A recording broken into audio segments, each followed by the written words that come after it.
Hi guys, Veggie Wrestling back, and I thought, and Woozle, and I thought I'd just do a quick little blog, guys. Obviously we're on the road to WrestleMania. There's been a lot of debate about how hyped people are for it and everything. Obviously there's a whole debate around Jey Uso. I've already aired my thoughts on it. They're not concerns, guys. I'm fine with the main event being Gunther versus Jey. I can't see that being the Night 2 main event, but I'm fine with it. I do feel like there were more interesting options. Especially as with Sin, Jey versus Gunther the week before, but that's neither here nor there, guys. I don't think it's the end of the world or anything. So I do feel like that is part of the reason why hype was kind of limited for this WrestleMania, and also it's kind of really up in the air.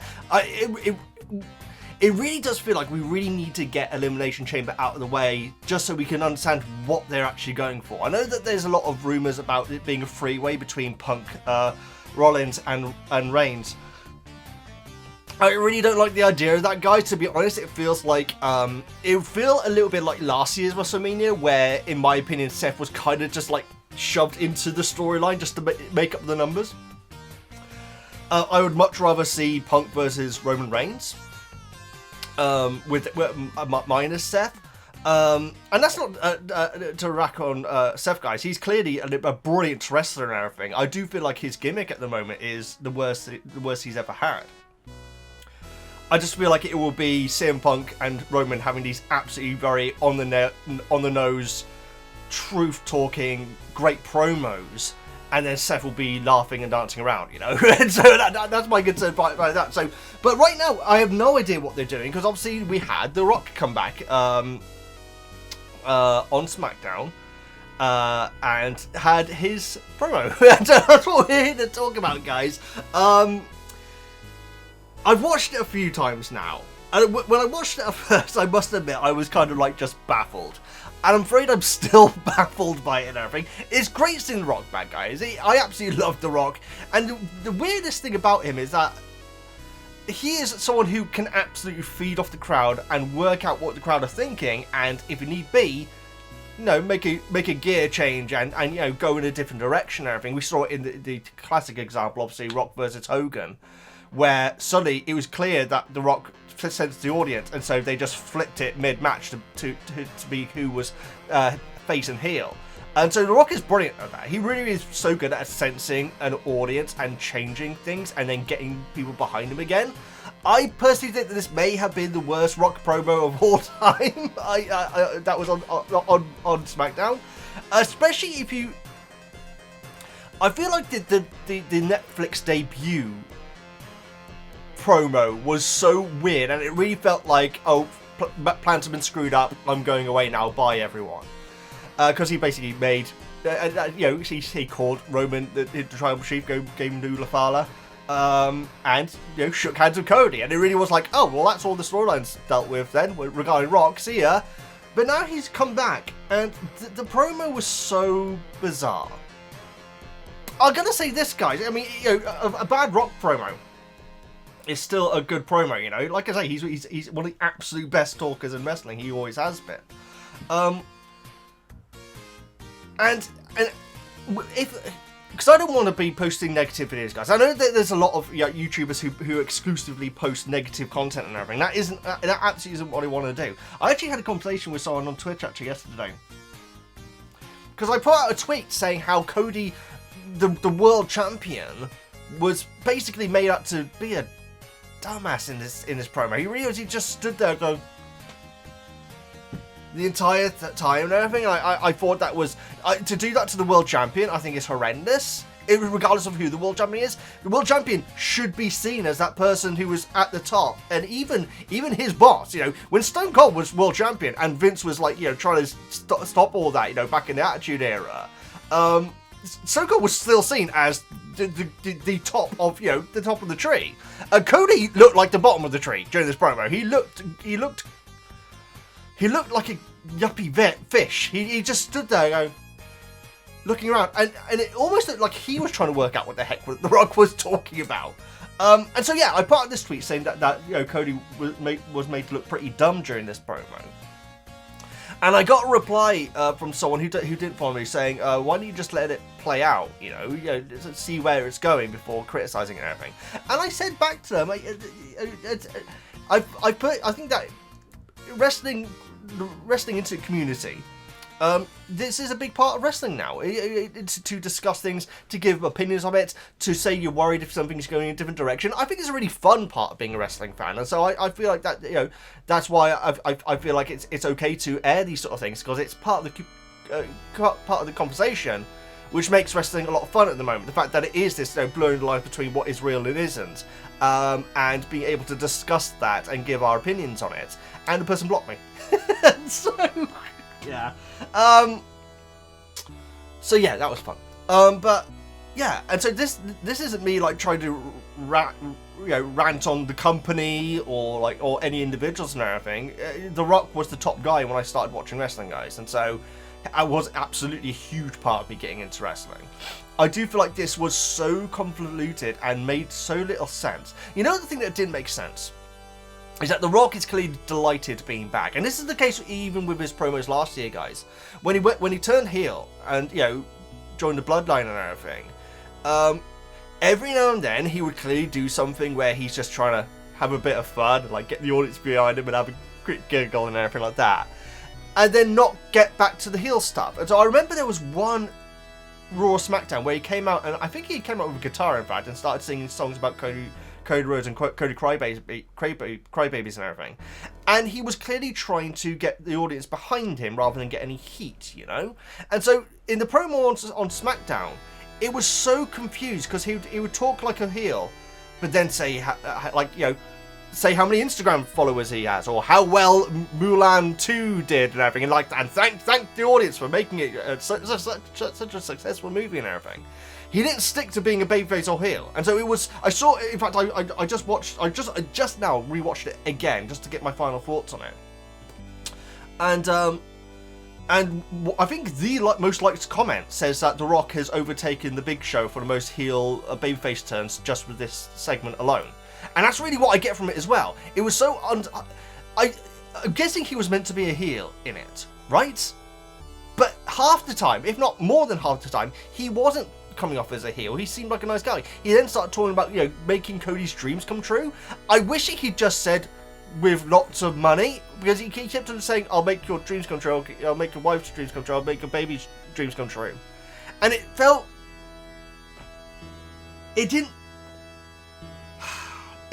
almost homoerotic, where, and I don't mean that as an insult, I do not, guys, I mean that legitimately, where it's all like, it's as if something is being talked about in almost like a, not an innuendo sort of way, but in a sort of like, you know, euphemism sort of way. It really did feel like that to me.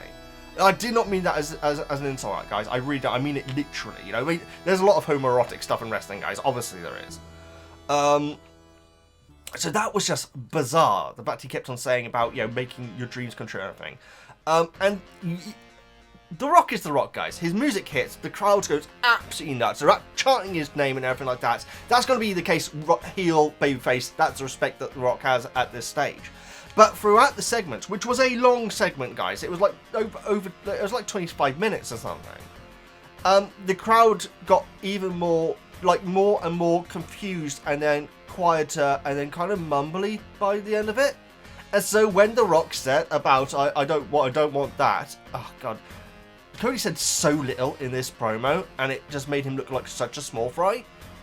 And sure, you can talk about aura and everything, guys, and sure, The Rock is a much bigger star than Cody. Cody is your WWE champion. You can't do that to him. You made him look like a fool. In my opinion. And so yeah, when like The Rock says, I want that, and Cody says, whoa, you want my title? And The Rock says, no, that isn't what I want. And then if you listen back, and I only know this because of one of the top comments on the video, if you listen back when he says that isn't what I want, someone straight away in the audience shouts, it doesn't matter what you want, without missing a beat. It's absolutely glorious. And so yeah, he said, I want your soul. And you get the impression because I'm guessing this was Rock's idea. I don't think that this was written for The Rock. I really don't think it was, because I feel like if someone else had been writing it, they would have given Cody something more, because he barely did anything apart from looking like a... That's my best Cody Rhodes impression, guys. So yeah, I fully presumed that this was, okay, either I'm going to go ad-lib, or I've got this idea, but the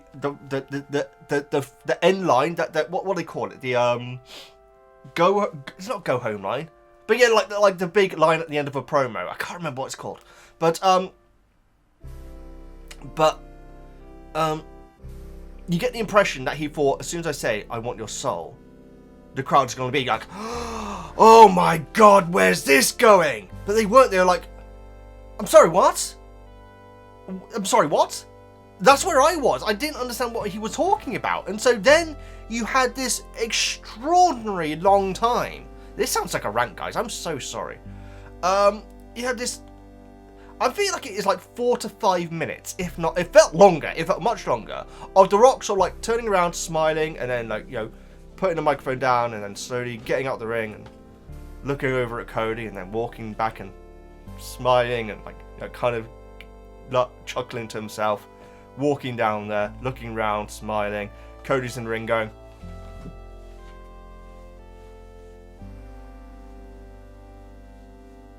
and then The Rock's walking down, getting closer to the entrance now, stops, smiles, nods his head a bit, turns around, looks at him. Cody's in the ring, and then The Rock turns around, walks out, and the crowd went wild. It was so odd, guys. So this isn't...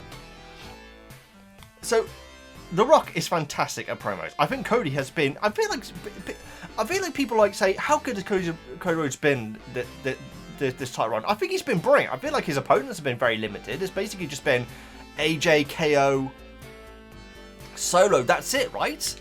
Which, you know, that's not much of a variety in my opinion. And so I feel like despite that, he's done very, very well. And the crowd still love him, still love his promos. Unfortunately, he barely got to say anything in this entire segment because it was just The Rock talking. Also, I'm kind of done with Rock swearing, guys. I kind of am, because you get the feeling when it first happens, like, whoa, that's making this scene like really good. While we're like beating up Cody and everything, it's like, wow, that was unexpected and everything.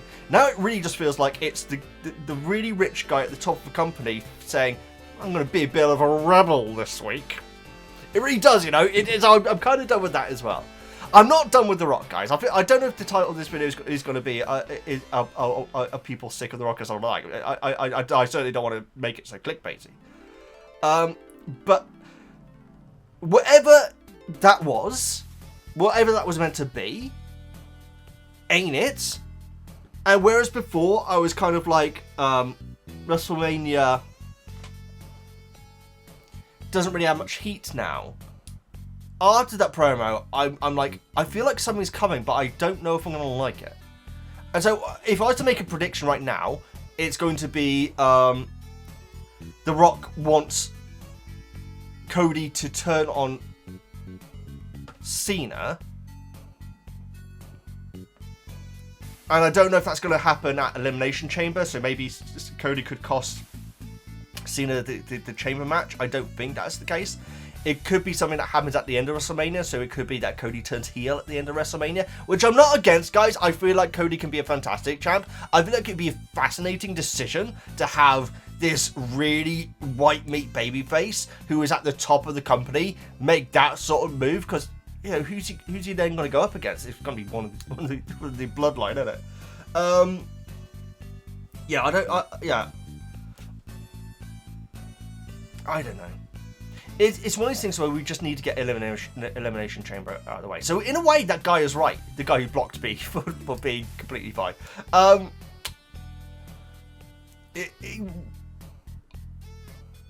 We'll have to see what happens at Elimination Chamber.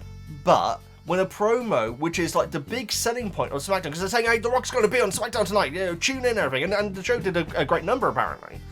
For that to be this? I mean, sure, it's better than what he did at Survivor Series, where he just came out and went like that and then walked off, and then it turned out that meant nothing. That's my problem, guys, is that it's so convoluted. I think that wrestling was at its best just before The Rock came back. I do. Now, I loved WrestleMania last year, guys, but Roman Reigns was such a great character, and quite frankly, he hasn't recovered from that. Now, you could say, well, that's because he's not as big a star as Rock. Sure, but when the storyline is written that everyone else is tiny apart from The Rock, who's this great dominating character, but also he's not really a babyface or a heel, and we don't really know what he's talking about and everything, it kind of ruins everyone. So, if we had a promo battle between Cody and Rock, it being scripted, I think that'd be better, even if it wasn't scripted. If it was this back and forth thing and everything, like saying home truths about each other and everything like that, I think that would be awesome, and I think Cody would absolutely do brilliantly in that. I feel like it'd be so good, guys. I feel like it'd hype their rivalry up so well, but that isn't what we're getting. We're always getting The Rock talking for an incredible amount of time with either Roman in the background looking, not really knowing where to look, or Cody just standing there going. That's nothing to do with aura, guys. That's nothing to do with how much the crowd loves everyone and everything. If that is the segment that you're writing, there is no way that Roman or Cody are going to look in the slightest bit good. Yeah. Cody just seemed like such a little player in that segment, guys, because he barely said anything. And quite frankly, the vast majority of The Rock said didn't make any sense, or it wasn't relevant. And it's this whole thing where he's like saying, yeah, I've got 500,000 Instagram followers, which you get the thing is meant to be kind of like a heelish tactic and everything. But then he's thanking the audience for coming to see Mulan too. I don't know, guys. I found it baffling. People are saying it's the most baffling wrestling segment of all time. I disagree with that, guys. There's a notorious one. I don't know how notorious it is actually, but when Undertaker and Big Show were a tag team in 1999, and there is this promo where, again, Big Show is not saying anything, and Mark Calloway, that is his name, isn't it? What a fantastic wrestler he is. What a fantastic aura he has. One of the best auras, one of the greatest gimmicks of all time, and he plays it absolutely perfect. He always did for his entire career. Absolute legend. Absolutely love him. One of the most important wrestlers in wrestling, guys. He is not very good at promos. And so when he is allowed to go a little bit, rather than just say rest in peace and everything, he did this whole promo where he said that the Big Show and him rode motorcycles into the desert, and then the Big Show's motorcycle ran out of gas, and the Undertaker said, "Oh well, I'm going to leave you here and see baptism by fire," where they say, see if you can handle being out in the desert alone. And so the Undertaker rode back alone, and then days later, the Big Show turned up with some snakeskin boots. That was the promo. And so these legends can have off days. I feel like I'm sure there is more to that promo, guys, but I'm pretty sure that was the crux of the promo. I feel like this is possibly the worst promo for The Rock. I thought the Netflix one was so weird, but it really felt like it was, okay, sorry guys, I'm out of here. And so that's forgivable. But now he's back again. And I just found it baffling. And so if you can make sense of it, guys, if I am missing a certain aspect of it, please do explain it to me, seriously. And I'm always up for the debate, guys. That's what I was saying to the person before they blocked me. Is it's really cool to discuss this sort of thing. And that's why I made this channel. And so if you have a different take on it, please let me know. But WrestleMania right now has gone from it'll be fun because it's WrestleMania to WrestleMania might be really weird this year. So that could be an improvement. Even Woozle's getting bored of me talking now. Okay, guys, love you so much. Hope this wasn't too rambling.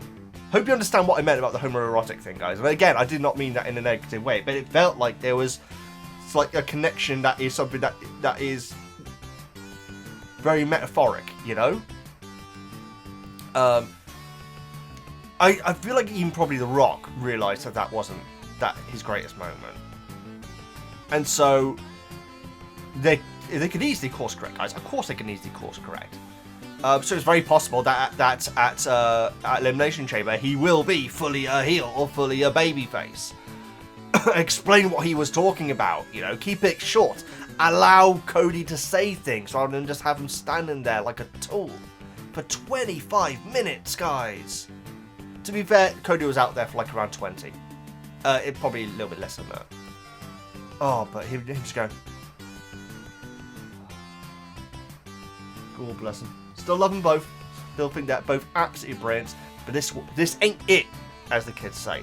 That's my opinion, guys. If you really liked it, please let me know in the comments, guys. Let me know why, and it's very possible you'll be able to talk me around. This is the dialogue that I feel like, you know, the internet wrestling community is very passionate, obviously, and I think that's really, really cool. It's when people like are putting up barriers and not accepting other people's opinions where it becomes a problem. And so, if you have an opinion, please let me know in the comments, guys. I'd really appreciate it. And I ain't gonna like, you know, say no, you're wrong or anything. You know, I might give my opinions to why I might be different, but that's where we want to go in the direction of when it comes to the internet wrestling community. And so let's get it started. let's have a nice discussion, and at the end of it, we can both disagree. And you know, if there's only ever one right opinion about wrestling, how boring would that show be? Seriously. So let me know what you think, guys. I'm gonna get that woozle walked. Please subscribe, all the guys up. I've been Veggie Wrestling. Makes no sense, and I'll see you next time.